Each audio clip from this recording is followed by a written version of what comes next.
It's October 21st in Ottawa. I'm talking to Diane Urquhart, who is an independent financial analyst with expertise in pension issues. What brings you to the Nortel Pensioners Rally today? I'm here as an independent financial analyst.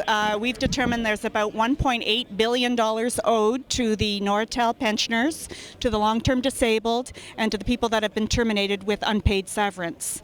The company has the money to pay, and we're here to argue that the bankruptcy laws of Canada should be amended so that the employment-related claims are going to go ahead of the junk bondholders. How broad of a problem are these bankruptcy-related laws? Are there many companies beyond Nortel affected? Well, first of all, we've got 5.5 million Canadians that work for companies that have defined benefit plans. So they are all affected if their employer were to go bankrupt.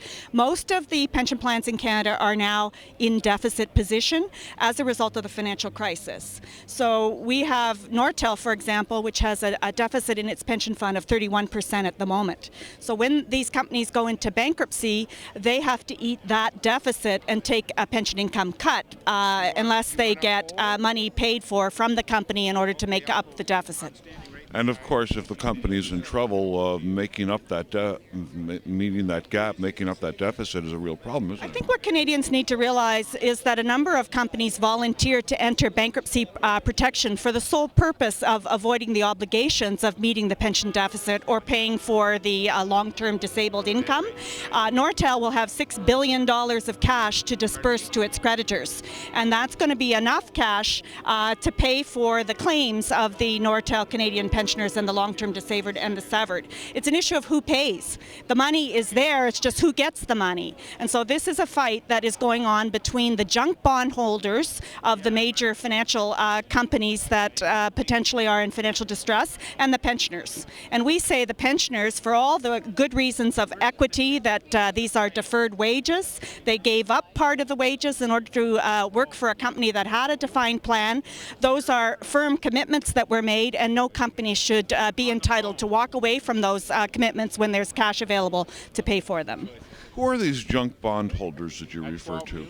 Well, a junk bondholder tends to be an international buyer of the debt in a company. They recognize that they're taking higher risks. They're getting compensated in the form of higher interest rates being paid to them.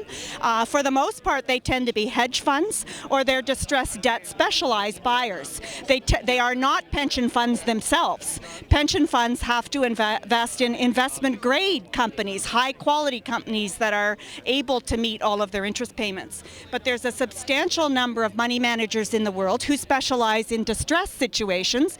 They're prepared to take the risk. They speculate for the purpose of making a profit. And we say our Canadian government needs to protect pensioners so that they get paid rather than the junk bondholders making a profit. Under current rules, the bondholders have first priority, first call? Basically, they're equal. The secured bondholders, if they in their actual document specified that if there were financial distress that they could take the trucks or take certain buildings as security, they're going to be at the top of the heap. We're not asking that be changed because that's a legally defined right. However, we believe that all the employment-related claims should go next, and they should certainly go above all of the unsecured creditors and the junk bondholders, which are unsecured. What would it take for the federal government to make a change? Would it take regulation, legislation? This is going to take a change in the Bankruptcy and Insolvency Act.